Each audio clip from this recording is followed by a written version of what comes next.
को बहने वाली औरत अपने घर में बैठी रहती और ये सोचती काश यीशु मसीह मेरी गली से गुजरते, या काश कोई ऐसा इंसिडेंट होता कि वो मेरे घर के पास कहीं क्रूसेड करने के लिए आते तो मैं भी वहां जा सकती, तो वो बीमारी में मर जाती।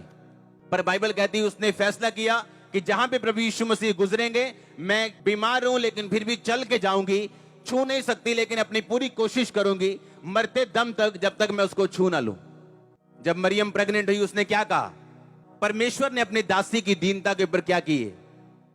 उसने ये नहीं कहा पता नहीं कैसे मेरे पे फजल हो गया, पता नहीं कैसे मेरी जिंदगी में इतना बड़ा काम हो गया कि परमेश्वर ने मुझे चुना कि मैं उसके बेटे को जन्म दूं।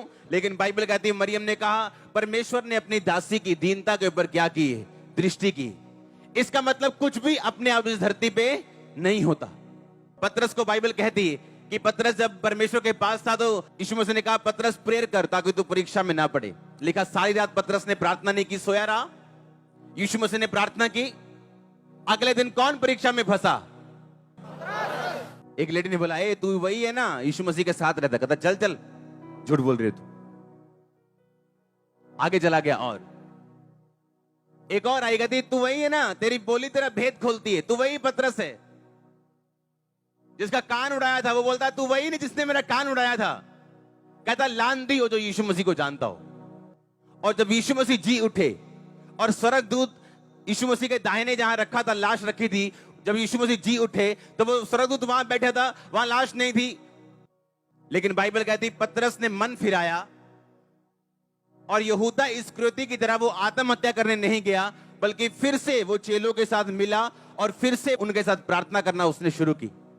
यीशु मसीह से मिला, यीशु मसीह को बोला, यीशु मसीह ने कहा पतरस क्या तुम मुझसे प्यार करता है? उसने कहा हां परमेश्वर मैं तुझसे प्यार करता हूं। उसने कहा मेरी भेड़ों को चरा। क्या सचमुच तू मुझसे प्यार करता है पतरस? हां प्रभु मैं प्यार करता हूं, मेरे मेमनों को चरा।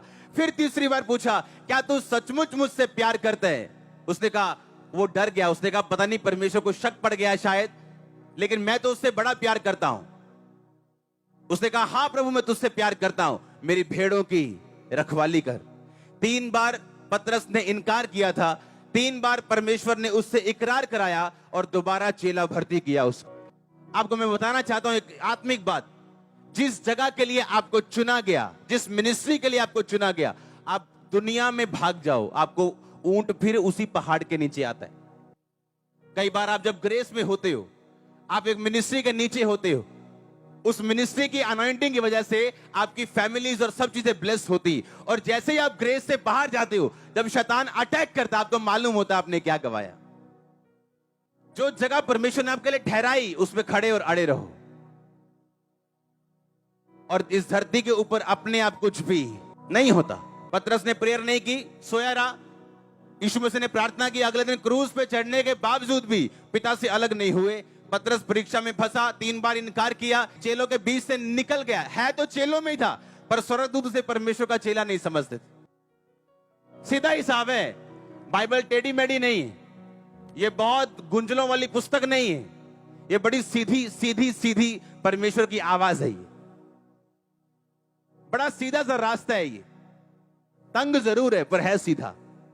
आप स्पिरिचुअल हो सकते हैं, टॉप लेवल स्पिरिचुअल हो सकते हैं और गरीब रह सकते हैं। ये पॉसिबल है, क्योंकि लोगों को लगता है कुछ आसमान से गिरेगा, और आसमान निर्धारित कर चुका है जो तेरे हाथ से गिरेगा वो वापिस आएगा।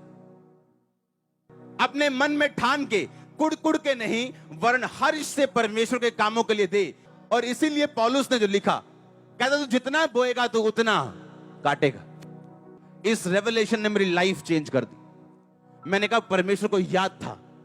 दाऊद ने कहा मैं अपना पर्सनल, क्योंकि राजाओं के पास अपना पर्सनल प्रॉपर्टी होती थी, उनके पास जमीनें होती थी पर्सनल, लोगों से टैक्स अलग आता था, वो टैक्स पब्लिक के कामों में भी यूज होता था, लेकिन राजा की पर्सनल जमीनें होती थी जहां की फसलें आती थी, राजा के पर्सनल गिफ्ट्स आते थे, लोगों से सोना आता, चांदी आती थी।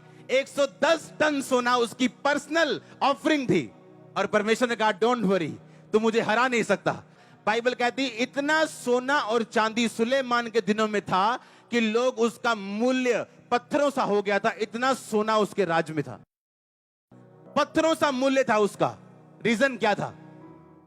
आज प्रॉब्लम क्या है, हम आसमान की तरफ देख रहे हैं और आसमान हमारी तरफ देख रहे हैं, और प्रभु नीचे बाइबल रख के बैठा कि भाई तू कब बाइबल पढ़ेगा, कब सीक्रेट पढ़ेगा, कब तुझे मालूम होगा कि अपने आप कुछ भी धरती पे नहीं होता। हालेलुया।